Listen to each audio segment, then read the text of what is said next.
We live in towns and cities, and honestly, we kind of take them for granted, right? But have you ever wondered how the very first one got started? Well, today, we're diving into an incredible story about how cooperation and a little bit of courage transformed a world of fear into a place built on strength. So let me ask you something. Have you ever really stopped to think about how the first villages actually came to be? I mean, we're surrounded by them now, but what was that initial spark? What made people, and in this case animals, decide to band together?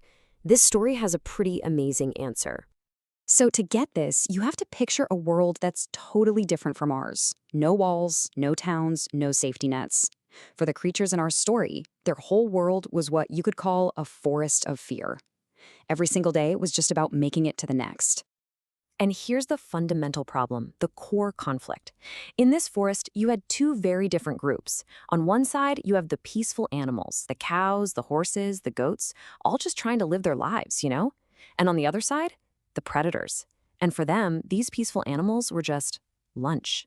This created a serious imbalance of power, and that's where a story really kicks off. I mean, just try to imagine that for a second. You can't really relax, the young ones can't play, you can't even eat a meal in peace because there's this constant, nagging feeling that a predator could show up at any moment. Your life isn't about enjoying things, it's just about surviving. And you can just hear the absolute exhaustion in this plea from the cow, who's really speaking for everyone. What life is this, friends? Living in fear every day. They're just so tired of it all. It felt like their only option was to just run away, to find somewhere, anywhere, safe. This was their breaking point. But you know, when you're backed into a corner like that, that's often when the biggest ideas start to happen. Instead of just scattering and hoping for the best, they decide to do something radical.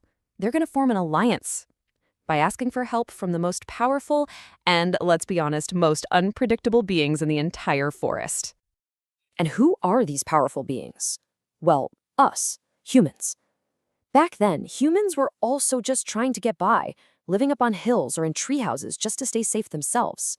So when the animals came to their king with this idea, his reaction was pretty practical. He was skeptical.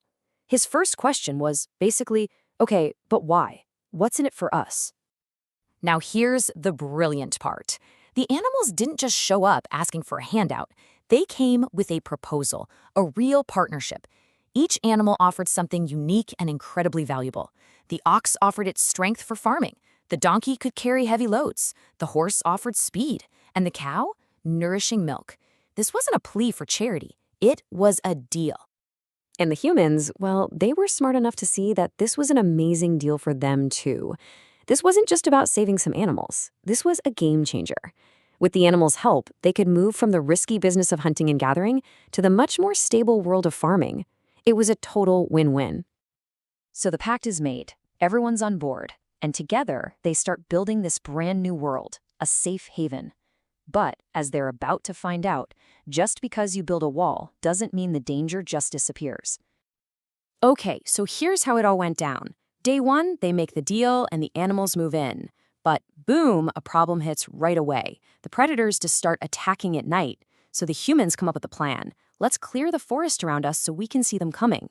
And after a couple of months of hard work, they've done it. They've got a clearing, a fence, and just like that, the very first village is born.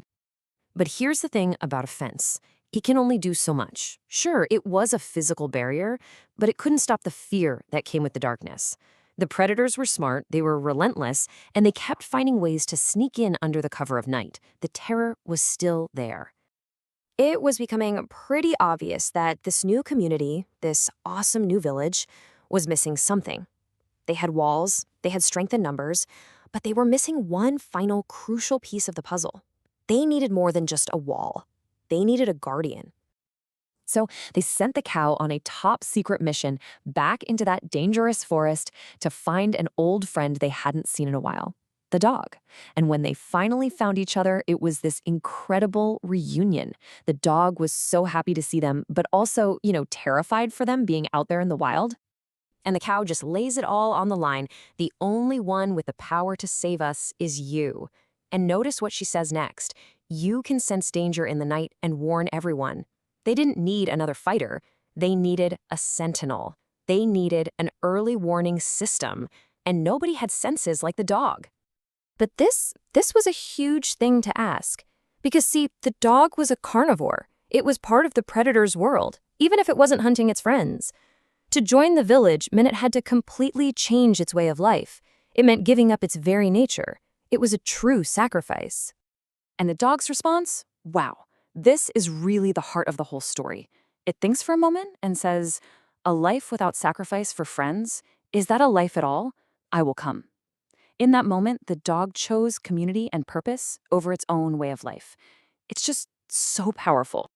And with that single promise, their final piece of the puzzle just clicks right into place. The Guardian had arrived, and now, finally, this community could actually find real peace. This was the true beginning of the first village. And you can see how the dog's arrival just changes everything. It sets off this perfect chain reaction. First, you have the Guardian, the dog, standing watch, barking at the slightest hint of danger. That alerts the defenders, the humans, who can now fight back. And faced with this united, organized community, the predators finally retreat. And the reward? A safe, thriving home where everyone can focus on building a better life. And at the end of the day, that's what this entire story boils down to. It wasn't one animal's strength or one human's clever plan. It was the power of one single, united community. By working together, they finally overcame the fear that had ruled their lives for so long. So, what can we pull from all this? Well, a few things, really. First, that working together is always more powerful than trying to go it alone. Second, that every single member of a community brings something special and valuable to the table. And maybe most importantly, that real safety comes from supporting each other and being willing to make sacrifices for the greater good. Or, to put it simply, unity is strength. And that really leaves us with something to think about, doesn't it? I know, it's an old fable, but the message is just as relevant now as it ever was. So what can this ancient story about a simple village of animals and humans teach us about how we build our own communities today?